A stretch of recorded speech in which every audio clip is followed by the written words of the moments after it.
बिरयानी पुलाव तो बहुत खा चुके। आज हम बनाएंगे वाइट चिकन मटर आलू पुलाव की मज़ेदार सी रेसिपी, जिसके लिए यहाँ पतीली में मैंने 1 कप कुकिंग ऑयल ले लिया है। ऑयल गर्म हो जाए तो यहाँ मैं 2 मीडियम साइज़ के प्याज शामिल कर रही हूँ। प्याज़ों को आपने लाइट सा ब्राउन कर लेना है। तो उसके बाद यहाँ पर चिकन शामिल करूँगी। चिकन है मेरे पास तकरीबन 1 किलो के बराबर। साथ के साथ अदरक और लहसुन का पेस्ट शामिल करूँगी 1 चम्मच भरकर, और इसके साथ ही नमक भी ऐड कर देंगे ताकि चिकन हमारा नमकीन और जूसी सा बन सके। 3 से 4 हरी मिर्चें भी ऐड करूँगी काट कर, आप चाहें तो कूट कर भी ऐड कर सकती हैं। अब इन तमाम चीज़ों को हमने क्या करना है, मिक्स करना है और फ्राई करना है तब तक जब तक कि लहसुन अदरक का कच्चापन दूर ना हो जाए और चिकन में से एक अच्छी सी खुशबू आना स्टार्ट ना हो जाए। चिकन ने अपना कलर छोड़ दिया है, चेंज कर लिया है, तो इसी पॉइंट पर हम कुछ मिसाले शामिल करेंगे, जिसमें धनिया पाउडर शामिल कर रही हूँ 1 चम्मच भरकर।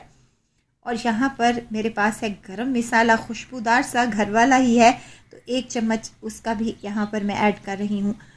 काली मिर्च का पाउडर भी 1 चम्मच जाएगा। यहाँ नमक हमने पहले ही इसमें शामिल कर दिया था। यहाँ चिकन पाउडर शामिल कर रही हूँ तकरीबन 1 चम्मच के बराबर।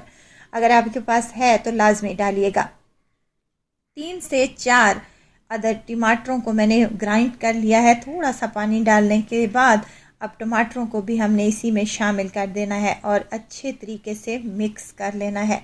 अब तमाम मसाला भुन जाए, 2 से 3 मिनट ही लगेंगे। मसाला भुन चुका है, टमाटरों का पानी भी ख़त्म हो चुका है, तो इसी पॉइंट पर हमने मटर और आलू शामिल कर लेने हैं। मटर है तकरीबन 1 कप के बराबर और आलू है मेरे पास आधा किलो के बराबर, जिनको मैंने काट कर और छील कर इसमें ऐड कर दिया है।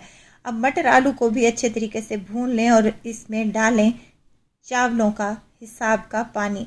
1 किलो चावल हैं और कवर लगा दें। कवर लगाने के बाद चावलों को हम डाल लेंगे यखनी में बॉयल आने के बाद। चावल डालने के बाद हल्के हाथों से आपने इसको मिक्स कर लेना है और इसको दोबारा से आपने कवर लगा देना है। और इसके बाद जब देखें आपके पानी अच्छे तरीके से खुश्क हो चुका है, नमक इसी पॉइंट पर आप लोगों ने चेक कर लेना है। तो यहाँ पर दम लगा देंगे और 10 मिनट के लिए दम को छोड़ देंगे। 10 मिनट के बाद दम खोलेंगे तो देखें माशाल्लाह से कितने ज़बरदस्त से चिकन मटर और आलू पुलाव की ये मज़ेदार सी रेसिपी बनकर तैयार हो चुकी है। रेसिपी तो अगर आपको ज़रा सी भी अच्छी लग रही हो, लाइक शेयर और सब्सक्राइब भी कर दिया करें। अपने और फैमिली और फ्रेंड्स में भी ज़रूर शेयर किया करें। आप लोगों का बेहद शुक्रिया। फिर चलती हूँ, फिर आऊँगी। अल्लाह।